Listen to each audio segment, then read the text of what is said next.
I don't know if it's the same one or not, but another Chris S? It's the same one. Okay. Don't worry, we're gonna need this, but we won't do this yet. Okay. Jocelyn C.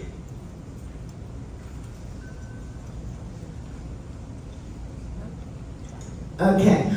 Eileen, you can scan.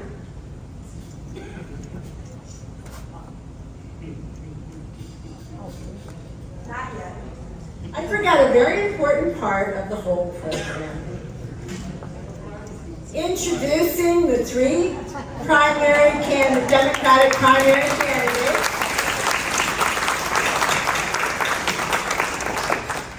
Where one of them will unseat Daniel Webster.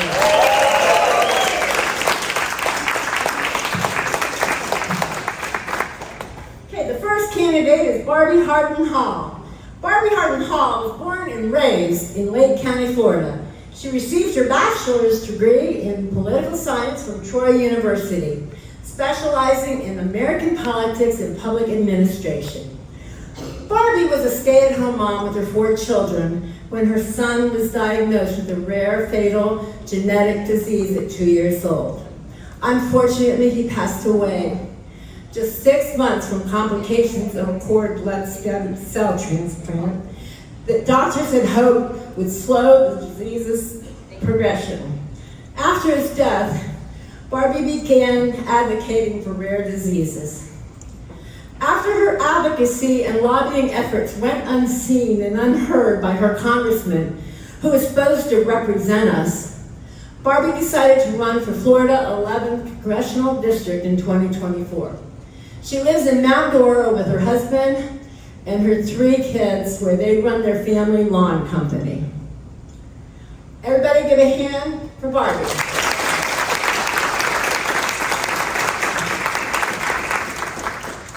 Our next primary candidate is Royal Webster. I didn't know what order they're in. Is Dan Williams. Dan is a college professor and engineer who also spent over 25 years as a Disney cast member. With more than 2 decades in education, he has taught everything from fashion design to computer programming. Dan is not a career politician. He's a concerned citizen who decided to step up to help fix a system that no longer works for the people. As a problem solver, Dan believes we need more tech people in Congress to handle modern challenges like AI and cryptocurrency. He views being a representative as an extension of being an educator, focusing on transparency and breaking down complex laws for the community. Dan lives in Orlando with his partner Ray and their corgi Jolene. Dan is running for Florida's Congressional District 11. Everybody give him a hand.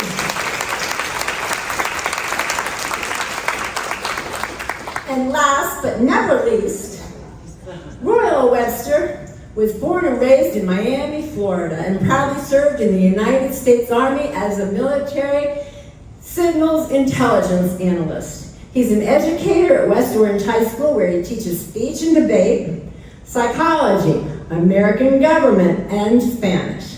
He also serves as a speech and debate, psychology, and civil liberties club sponsor, and coaches the speech and debate team and boys volleyball. In addition, he coaches football and basketball at Lake Highland Preparatory School. A husband, father of 4, and grandfather of 6, Royal Webster is running for Florida's 11th Congressional District. Let's give him a hand.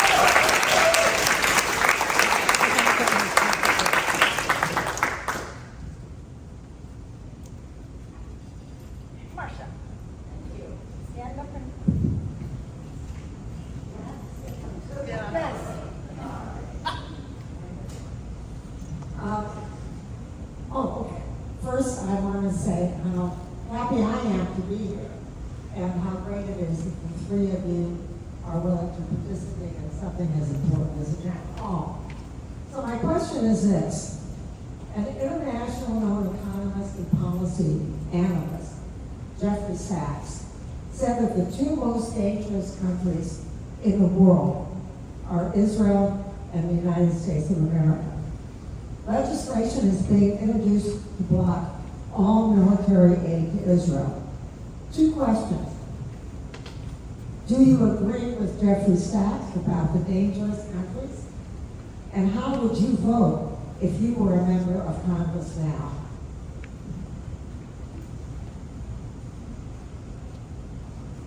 Time. Call out when it starts. Now. So I would not agree that the United States and Israel are the 2 most dangerous countries in the world. If I believe that would be the Bernie Sanders bill is what you're talking about stopping aid to Israel, and I would agree with that actually and vote yes. The reason being is I compare Netanyahu to our current administration, and I believe that he is not doing what is in the best interest of Israel, his people, the Middle East. And I think that a good example would be we just had a ceasefire with Iran, and immediately Israel does not conform to that and bombs Lebanon. Now, whatever you think about how that goes, I believe that they're working on their own behalf, and I don't believe at this point that with him in leadership, we should be supplying as much weapons as we are. All right.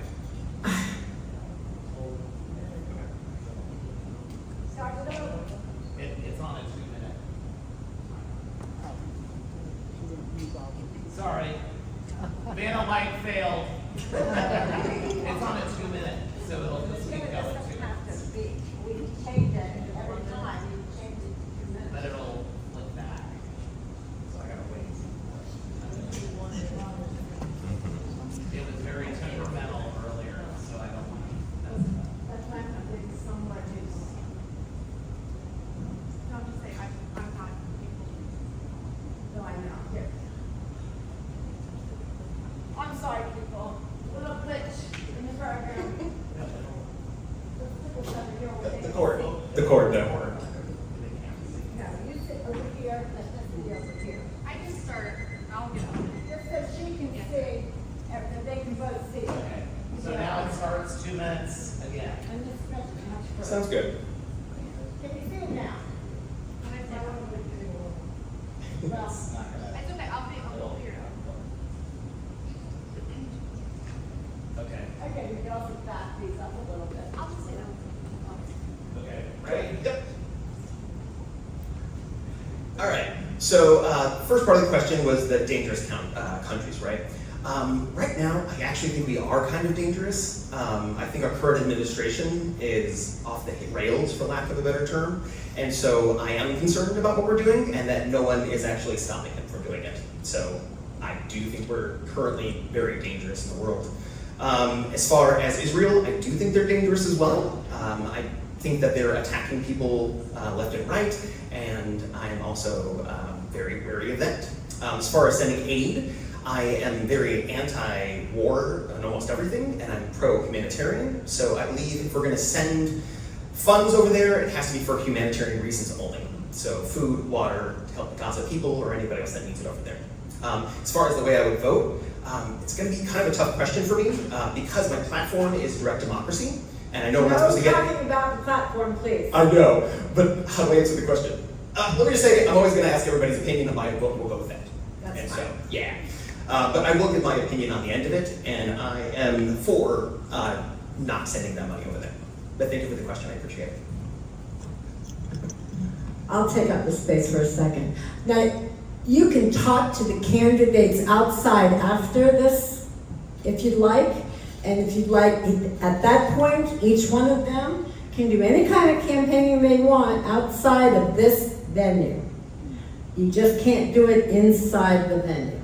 But outside, as soon as this is over, it's a free-for-all for all of them.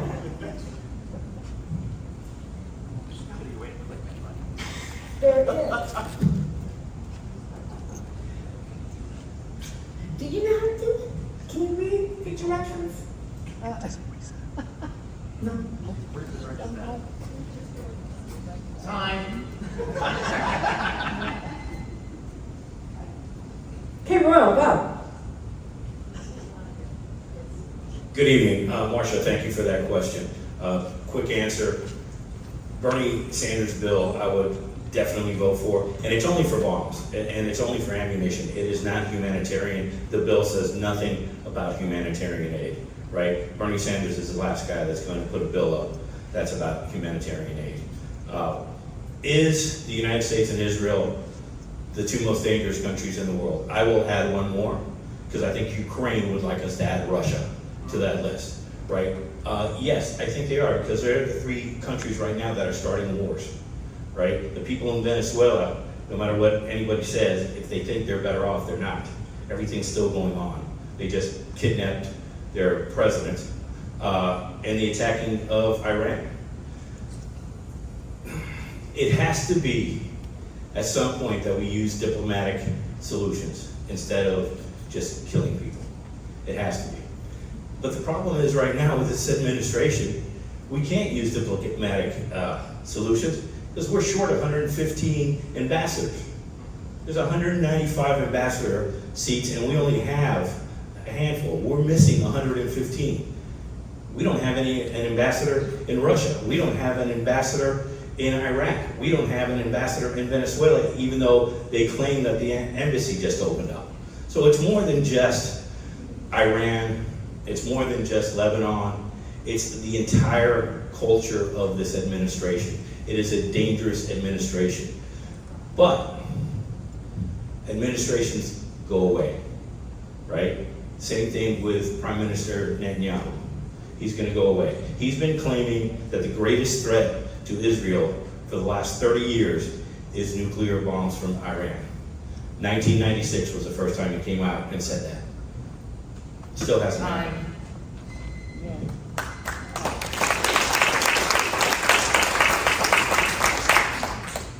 Susan S.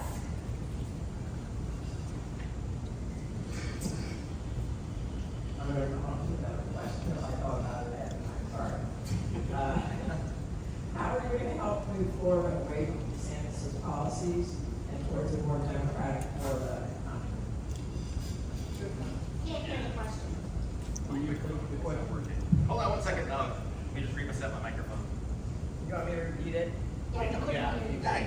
How are you going to help move Florida away from DeSantis' policies and towards a more democratic Florida and country? What's wrong with the microphone? Yeah, hold on a minute. Now listen, okay. For some reason, it just doesn't work right away. Susan, thank you so much for that question. Oh. Okay, so I have a couple different plans of attack for it, but I'm not quite sure what I can say for it, so that's going to be the kind of difficult portion of it. But my plan of attack is to make sure that everyone's more involved. Because right now, I think the main problem is anytime you bring up politics to people, they're in one of two camps. Either they will talk your ear off, or they're like, politics, no, and then they walk away. So the funny story is my own sister, when I told her I was going to run for Congress, she goes, ugh, why? And I was like, I kind of get that. And honestly, I understand where it comes from, because it's so polarizing right now that we need to work on actually bringing together everyone. So I think a lot of the extremes are caused by social media, for lack of anything else, because that's where they kind of go viral at, right? So the extremes always come out there, and then people want to respond to those, either positively or negatively, but then it kind of makes this like echo chamber where everybody is on that same page, and then everybody thinks everyone else is against them all the time. And really, we're not, right? You can talk to your neighbor. They might be Republican. Mine actually is. We still get along, right? Because we can actually have conversations because we're real people. So I think everybody has to kind of get more involved in the process and try to start getting those friendships and everything back for it. So that's kind of my plan for it, is to bring everybody more together and have a couple different plans of attack for it. Mostly I just want to know people's opinions on things, and then my opinion will go with yours. And hopefully that's going to be enough. Thank you for that question.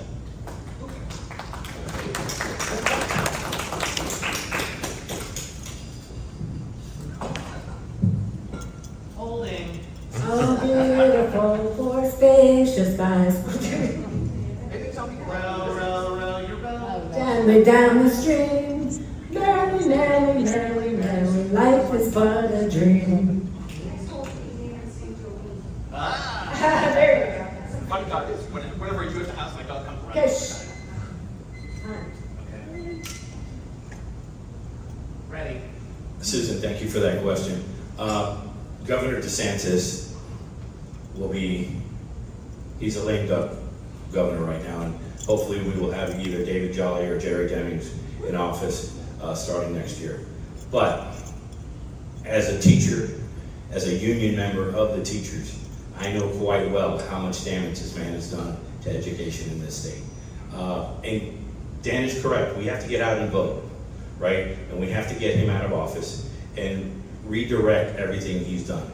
I'll go into education in Florida real quick on the damage he's done. He is the only state, first of all, let me speak up for my fellow teachers, 50th in average pay in the country, 50th. That's embarrassing, right? Second, he's the only governor to sign the Phoenix Declaration. If you're not familiar with what the Phoenix Declaration is, it is actually written by the Heritage Foundation, but it's Project 2025 for education. Next year, our social sciences books are being rewritten right now. The history is being whitewashed. It is criminal as to what is going on in the education system.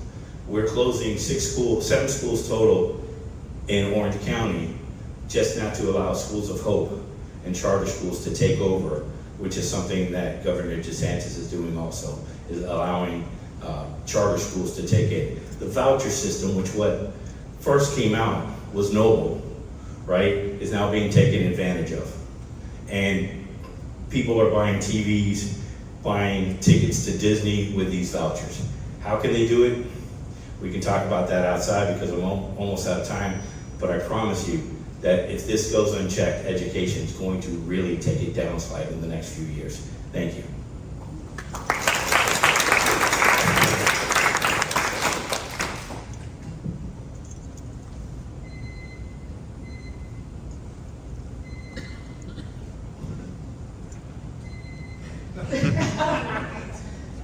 We're being killed by a clock here. Yes.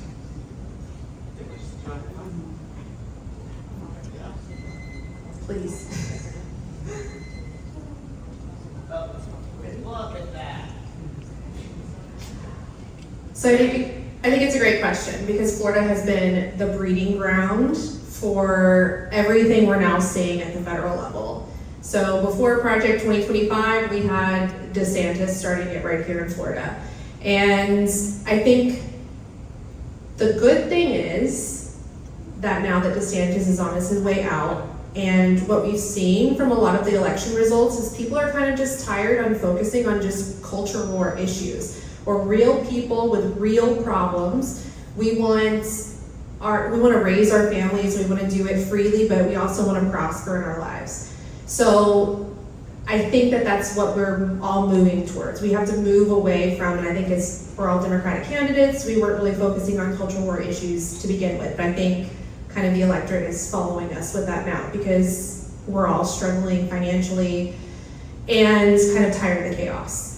But to go along with that, as far as protecting democracy and against issues like DeSantis and Donald Trump taking things a little too far, I don't know why we didn't do it as soon as Trump won the election in November, but to start figuring out where there's soft spots in our Constitution and our policy. We knew what he had already tried to do. We knew where he was going. We knew where he would attempt to go. We were already having Democratic backsliding here in the United States. And in the last year, look where we've gone.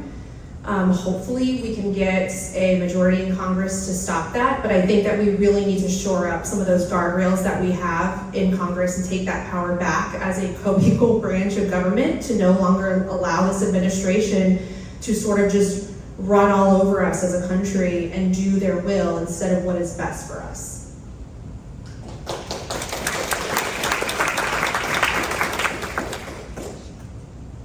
Robert S.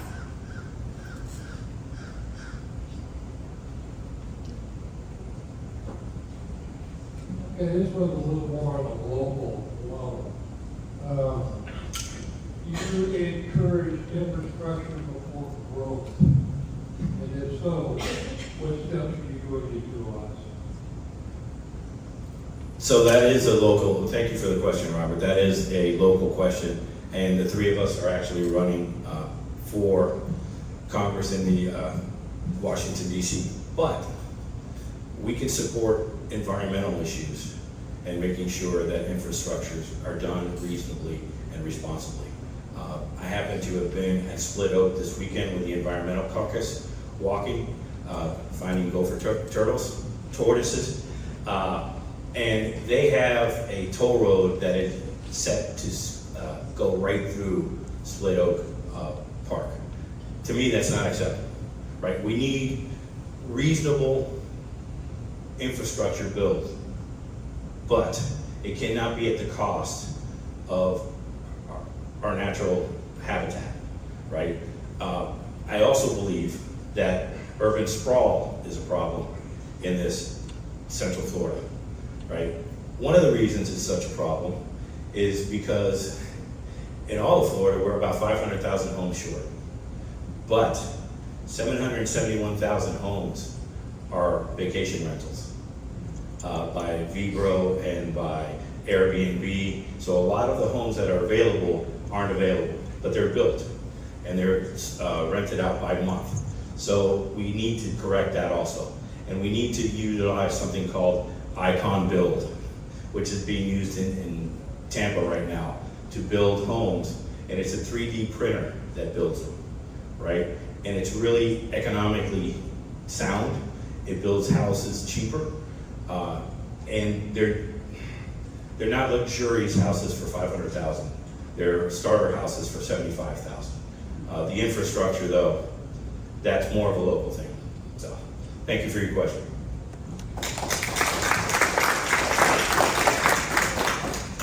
Yes.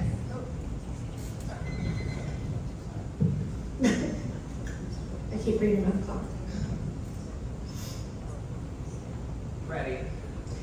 So yes, while your question is more in the local control, that doesn't mean that it's outside of the realm of what a congressperson or a representative could help you with.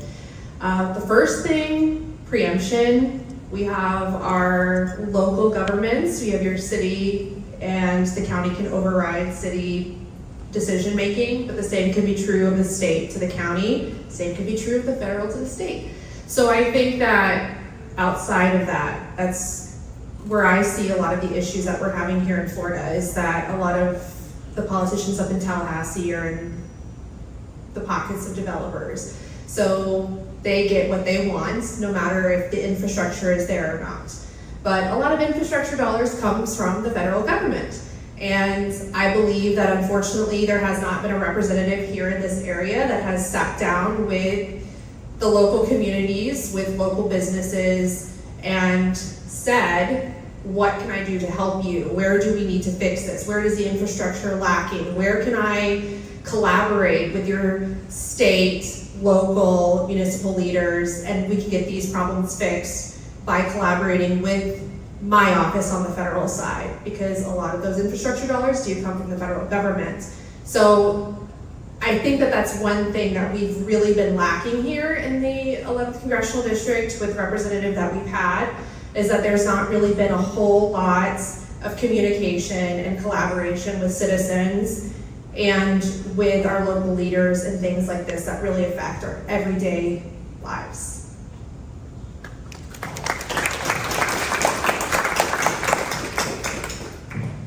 If any of you think of any more questions, feel free to go back there and write them down and bring them up to me, okay?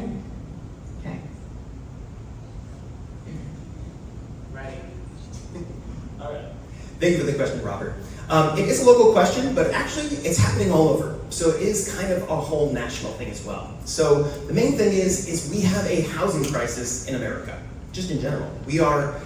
We need tons more houses very quickly, right? So right now there's actually a bill working its way through the Congress, and it just passed the Senate, I think a couple weeks ago, maybe 1 or 2 weeks ago, to help with that housing crisis. And I think we need more bills along the lines of those. Specifically, we need to kind of reduce the amount of red tape that builders have to go through, because right now there are so many things that they have to check. It basically adds $100,000 to any house price, which is not the best. Also, overregulating causes things where it makes it difficult in order to make floor plans. So one of the things is that we have to have 2 staircases, right, up front and the back, which makes it impossible to make good layouts for apartments and for multi-level houses. So it's stuff like that that we can change at a federal level, but it will quickly make its way down to the local level as well. And so I think we need to focus on building more houses, declaring a housing emergency, I think is going to be important up there as well. So we can actually start these, give more money towards it, and just make sure that everybody gets a house that they can afford instead of having to find one or just rent from now on. So thank you for the question, Robert. I appreciate it.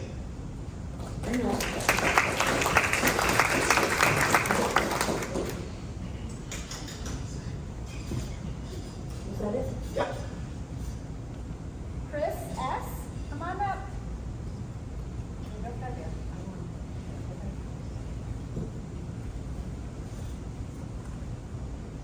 Hi. Thanks for coming out and thanks for running for office. Which member of the Republican Party will you first approach for a bipartisan bill? Ready?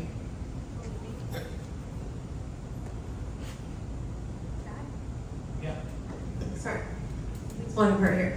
That is a very interesting question. I would likely approach somebody here locally and in Central Florida because I believe that we have a lot of interconnecting legislation that we could pass. But it would also have to be, I would see myself going to Representative Luna because I believe that one of the most important things that we should be passing and something that is very popular amongst people is she has a ban for congressional stock trading for spouses and for dependents, and I think that's something that we could probably get passed pretty quickly. I think that on a lot of women's rights issues, even though she and I don't meet eye to eye on a lot of things, we do, and I know that she's worked with AOC on certain things with women's rights issues and sexual assault and things like that. So I could actually see myself maybe going to her. I don't think I could see myself going to Congressman Randy Fine right away, even though he would be the other half of Lake County. I would be willing to because again, it's the only other Republican that represents Lake County. And then, but I think we'll have to see actually who is elected in November because I think we have an opportunity to switch things up. And some of our local Republican representatives now may not continue to be there, like Corey Mills, like Randy Fine. So I think that would probably be off the top of my head, I would say Representative Luna and on those two issues.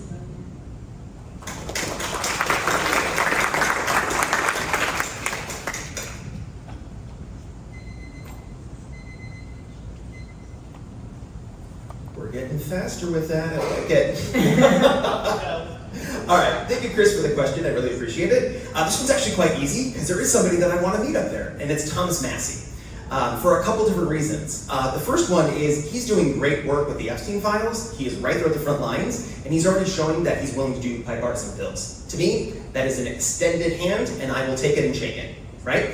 The other reason is he's very techy, and I myself am an engineer, and he is as well. And so he holds a couple patents, and I really think we need to focus more on technology. Right now, we have artificial intelligence coming up, cryptocurrency, and tons more technical stuff, but there are only 5 technical people in all of the House, 5 people with any kind of tech degree, that is trying to regulate all of these things that will change our lives. And so I think we need to get more tech people, and we need to all make sure that we're on the same page, and that we can start attacking those issues all together. So, thank you for the question.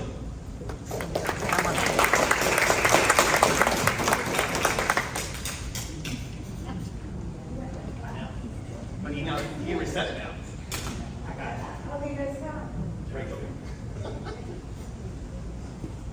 Chris, thank you for the question. Really interesting question. Dan, thank you for taking my seat.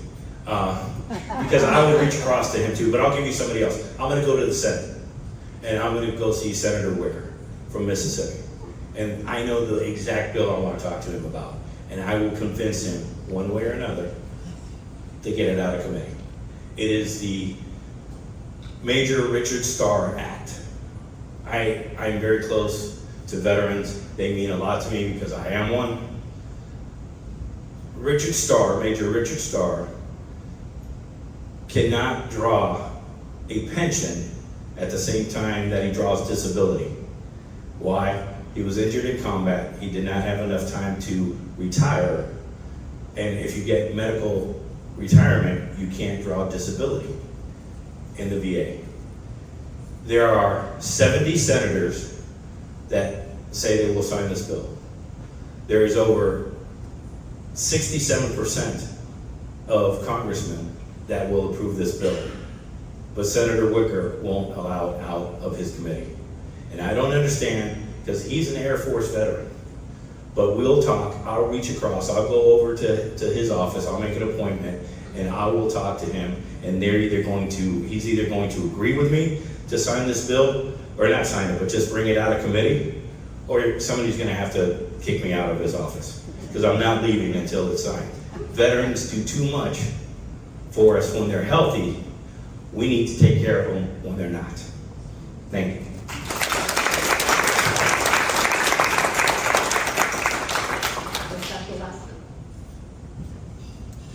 Chandra, see, come on up.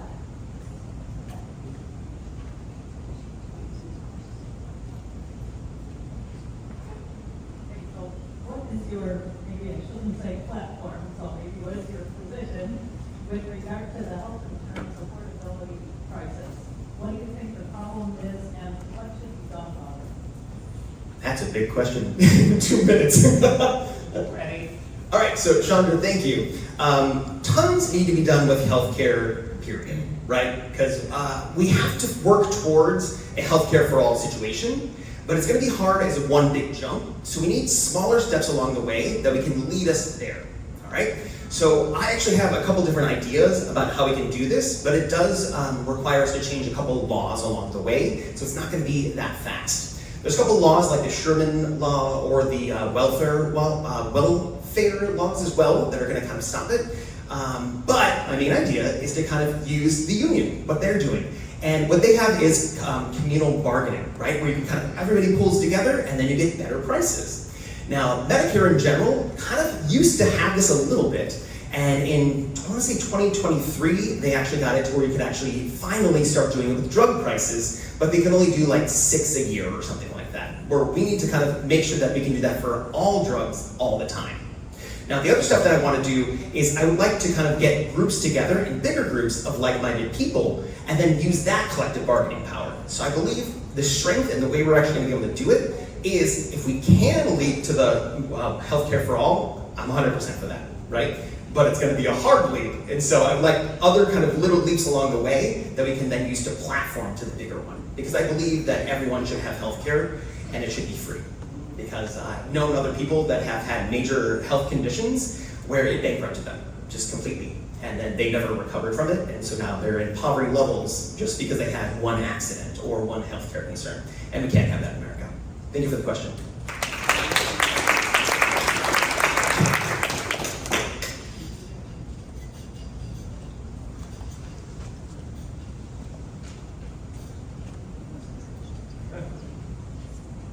I'll stop. Go ahead.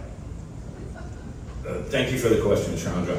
That is a huge concern with everybody because in January, so many people's health insurance went up across the country. And here in District 11, significant amount of people had their health insurance go up. Here's my question. Well, let's go back to how to change it. First, we have to get a Democratic Congress and a Democratic Senate, right? And then, unfortunately, even if we do, you're still gonna have the guy veto anything that get bills in front of him. So it is going to be a long time, 2 years, I think. But we can do little things, right? And we can start planning. And how do you plan? You look at other places and how they do things. I have never had a medical bill since I was 18 years old because I'm a veteran and I go to the VA and I'm grateful for that. Congress has a great medical plan. If it works for veterans and it works for Congress, why can't it work for everybody? The EU, everybody says, well, if you take just Norway, yeah, sure, they're a small country, they can do social medicine. Now, look at the entire EU. It's 426 million people, and they all have it. Don't break it up. Look at it as one big country, EU. It's bigger than us as far as population, but their GDP is not as big as ours. So we have more money than them. They have more people than us, but they can offer health insurance to their people at no cost. Yes, taxes go up. Okay, in the end, when you pay for your insurance, you're paying just about the same amount. And I'm not saying take away, if you want your private health care, by all means, have your private health care. But give people that can't afford it, not a handout, a hand up. Thank you.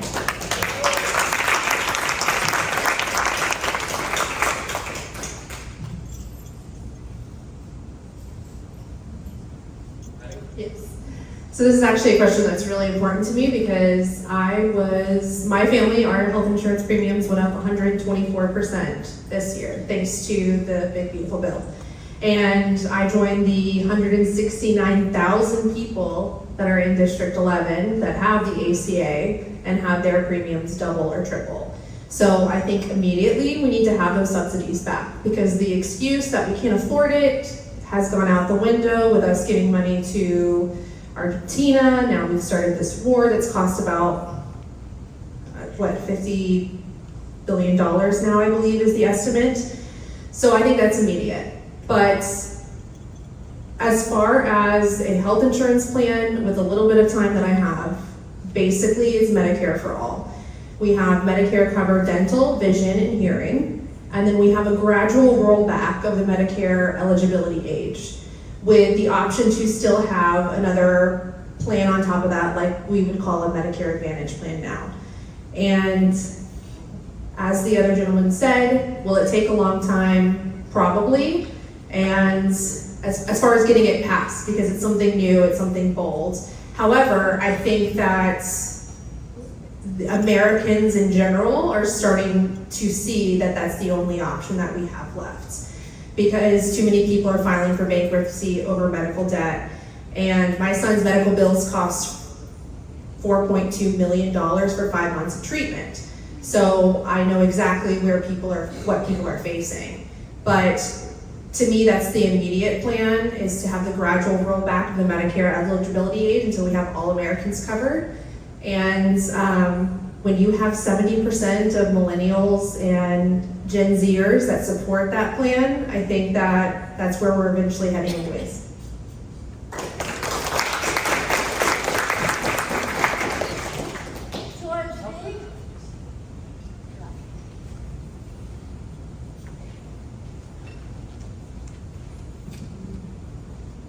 Thank you.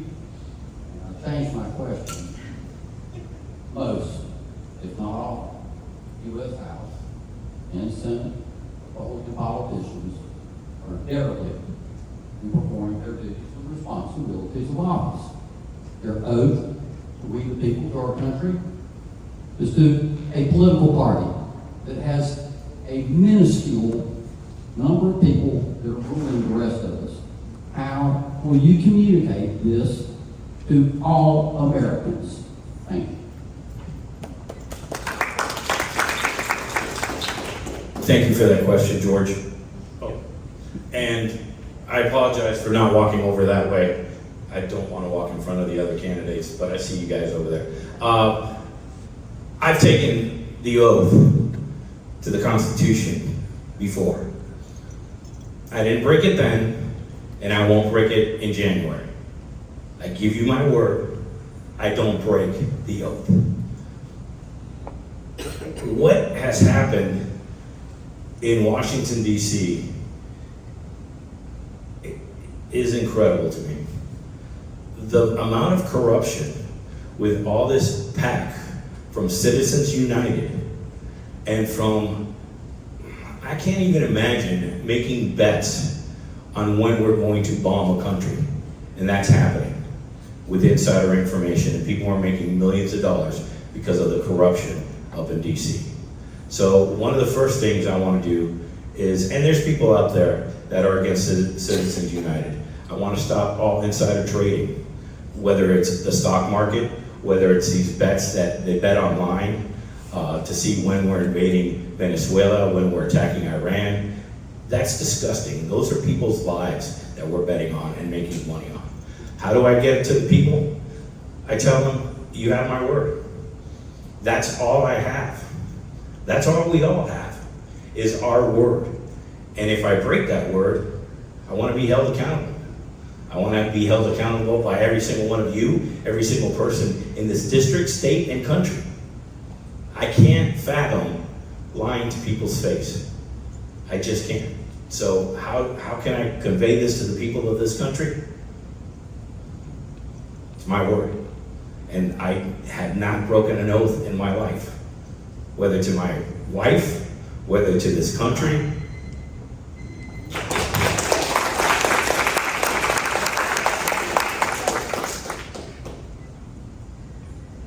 I think that most people would agree with you that Congress is responsible for a lot of what's going on simply for just their inaction and for being complicit. I believe Congress right now has a 16% approval rating, but incumbents in Congress have a re-election rate of 94%. So the problem is they have this incumbent advantage, a lot of it coming from Citizens United, a lot of it coming from the money that lobbyists give to them. The Congressman Daniel Webster, most of his money, half of his money that he received at the end of last year was from companies associated with the committees he sits on for his re-election campaign. So the problem is we have too many people, too many corporations having a say in our country and the way it's run through their financial donations and their political campaign contributions, and it's taking away from us. So I believe the biggest problem is when you see that, rating is how many people don't like the current Congress and how much the re-election rate is that people aren't doing anything about it. But we have to connect those dots. I think people are starting to see it, like when the big beautiful bill was passed, and then there was an immediate effect when they got the letters that your insurance is going to go up. We're about to see it with the Medicaid cuts coming at the end of this year. So we have to be able to connect those dots, but we also have to be able to hold Congress to an actual standard. They make their own rules, they make their own determination of, the Speaker of the House, what votes comes to the floor. So we need to make sure that we are putting the pressure on them, that we're no longer going to stand for them like last year, only being in session 30% of the time.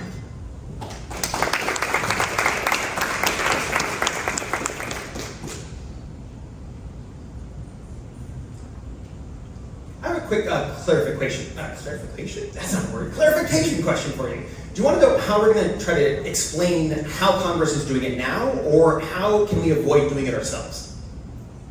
How do we address the people and let them know that U.S. House and Senate Republicans are derelict in their duties and responsibilities of office? Okay. They are. It's a fact. Oh yeah, I would agree. Or what did Congress do?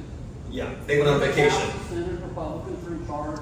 How do we communicate that to the people so they understand they are not doing their job? Okay, I just wanted to make sure about it. So the way to actually get that information out there is to explain it in simple terms. So one of my big things that I would like to do in the future is to make educational videos for people. Not only explaining laws, but explaining how the actual government works. I think people don't understand how the government works anymore. Like in the days of Schoolhouse Rock, I think we're actually pretty good. People knew how a bill worked and everything like that. But nowadays, I think we don't. And I think a lot of people just have seen how it is before and expect it to be that way again. And I think one of the main problems is we keep electing the same type of person to Congress. And I think we are expecting different outcomes with the same type of people. And we need different people. So I want to make sure that everybody understands that we need better people. We need people with ideas. We need things that we're going to be there, and we're going to make sure that we do our jobs and not go on vacation while everyone else is struggling. So thank you for that.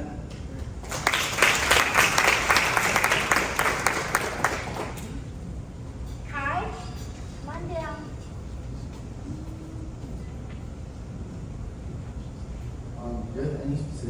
to reduce gun-related incidents and deaths? If so, what are they? You said it one more time. This last part. Just a moment. Do you have any specific plans to reduce gun-related deaths and incidents? If so, what are they and how would you implement them in Congress?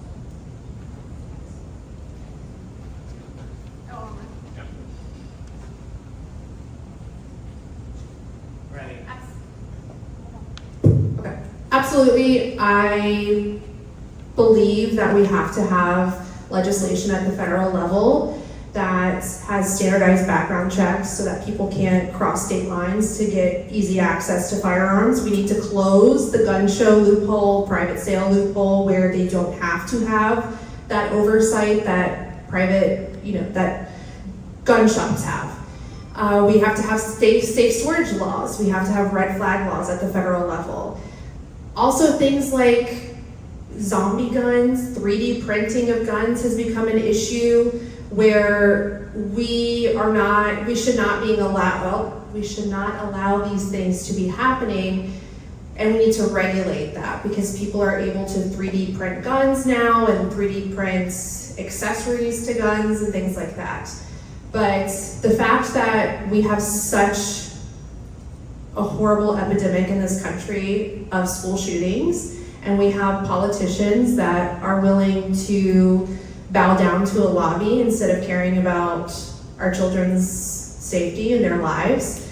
I'm a believer in the Second Amendment. I believe that you should have something to protect yourself. I'm not proposing that we take all the guns, but weapons of war should not be in the hands of everyday citizens. And a lot of police officers and police departments feel the same way. Here in Florida, we're seeing the open carry where people are walking around with firearms, and what's happening? People are calling it in, they're scared for their lives. This person's walking around with a gun, and they're not sure if they're safe or if there's somebody about to shoot up the place. So we have to have regulations and common sense gun responsibility if you're gonna be a gun owner in this country, because unfortunately we passed a red line long ago.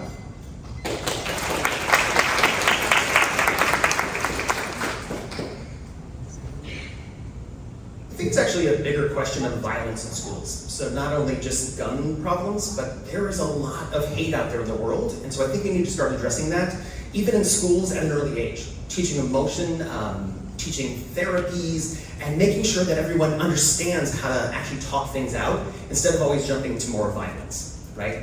So I would agree that I think we need to ban like war rifles and automatic weapons and stuff like that. I don't see how that helps anyone at a personal level. I'm great if you want to go hunting, but you're not going to be hunting with an AK-47, right? And it's not only guns in schools. That's what most people think is guns. But my sister is actually a teacher, and she teaches in a high school in Indiana. And she stopped a student from being killed by another student because that person used a pair of scissors at him. And she was trying to stab the other student, and my sister got in the way as a teacher and saved that person's life, right? She's a teacher, right? She's not a security guard, she has nothing to do like that, but she put herself in the way to save them. And that kind of stuff just shouldn't happen in schools, and we have got to start it when they get in schools. And we have to make sure that people can actually talk things out and don't choose the violence route. Thank you for the question, Pat.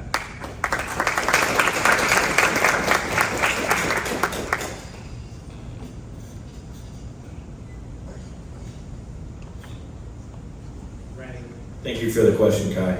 We already had the bill. We already had it. We banned assault rifles, and then President George W. Bush allowed it to expire. All he had to do is sign it.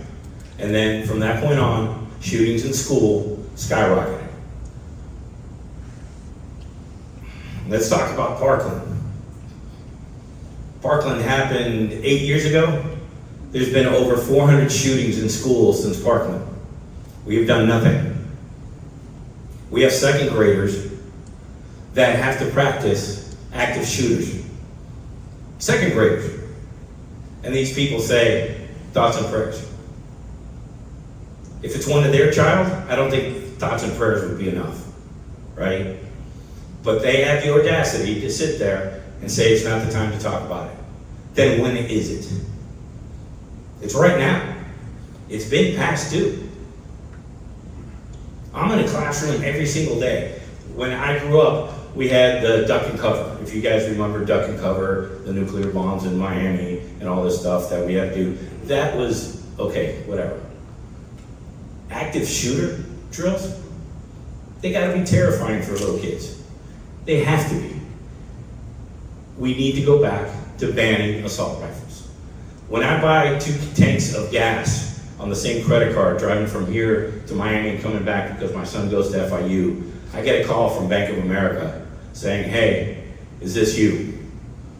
But yet, guy that had the shooting in Vegas bought 374 guns in 6 months and nobody checked it. That's derelict, right? We have the means to do this, but so many people are in the pockets of the NRA that they don't want to, and that's one of those pacts. But it's already been done, Guy. We did it before, it curtailed it.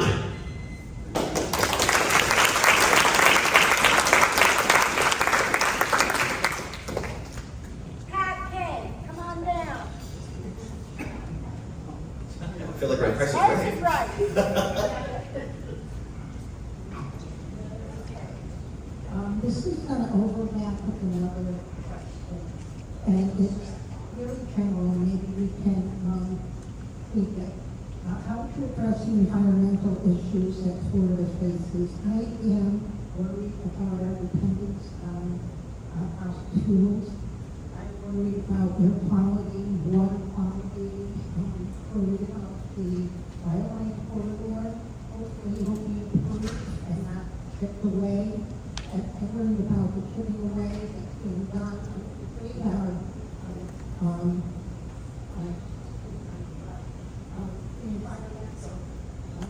things that we have in place to being chipped away. So I don't know, I don't want to the same stuff, but if you have maybe 1 or 2 issues that you're concerned about and press. Yeah. All right, thanks, Pat, for the question. Can we start? All right. So environmentality is a humongous topic, just in general. So I'm going to address the fossil fuels aspect of it because I'm an engineer, and so I come everything with a technical background. And so there is so much new technology for clean energy that we should be utilizing, right? We shouldn't be dependent on fossil fuels. We have things like wind power. It works great. And in my home state of Indiana, we have giant wind farms, and I drive by them all the time, and I can just see what they're doing for us, right? But it's not only wind. We can actually use wave power, right? We live in a state surrounded by water, and we can use how the actual oceans work and the up and down movement and change that into actual electricity. And there is tons of different things that can be done. There's actually a company called Exelon here in Florida, and they actually are using the sun, but not in solar, but what they're doing is they are using magnification glasses that actually point the sun into clay bricks, and they store that energy as heat. And they use a simple motor that was made 200 years ago to turn that heat back into power. And this is great because it just fits on the back of a normal semi-truck, and it can be taken anywhere, and it can be easily scaled. But the thing is, we have so many red tape up there in Congress that we have to start getting rid of because we should not be dependent on fossil fuel, in my opinion, at all. There are so many other things out there for it. I also kind of like what they're doing when they're making the ramps over the highways. Have you guys seen that, where the actual wildlife can go across it? Because a lot of the stuff that she was talking about with wildlife is we need to make sure that they're protected, but we keep putting stuff in their way. But we need to give them options and ways around it. So one of the other places, 17 seconds, we have a bridge over it where it's actually grassy knoll, so then the wildlife can go back and forth and they don't get stuck inside of those intersections, and that can help save those as well. Thank you so much for the question, Pat.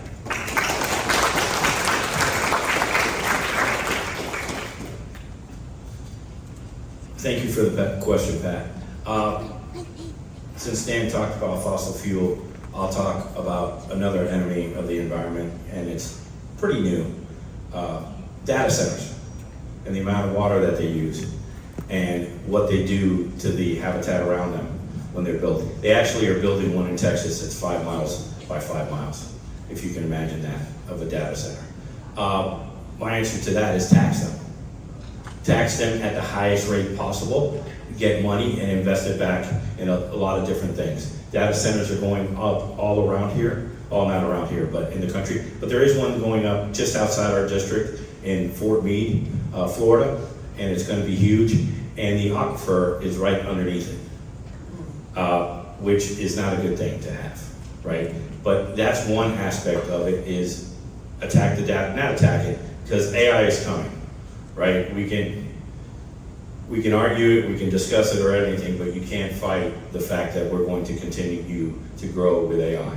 But we can tax it. And then the other thing that we have available to us is very little known. It's in the UK, it's in the process of working it out. It's right, they installed it right by the Ferris wheel in London. And when you walk in heavy areas where a lot of pedestrians, as you walk, the sidewalk gives about an inch down. And it's safe, but that friction generates electricity. And it can power homes if you have it. Or you can power, like if you have it in a high volume area like Disney Springs, it can get a lot of generation and work. But there's a lot of things out there. We just have to invest in it instead of constantly attack countries for oil. Thank you.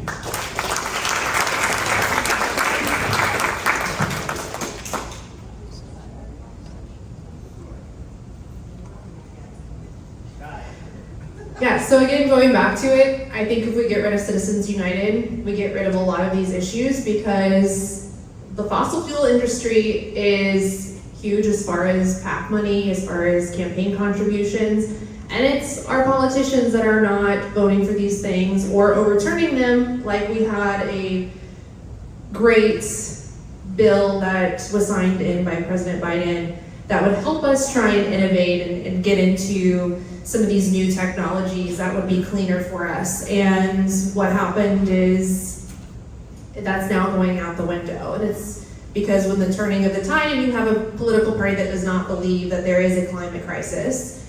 Then they go in and they cut everything, that any improvements that we have just had and any steps forward.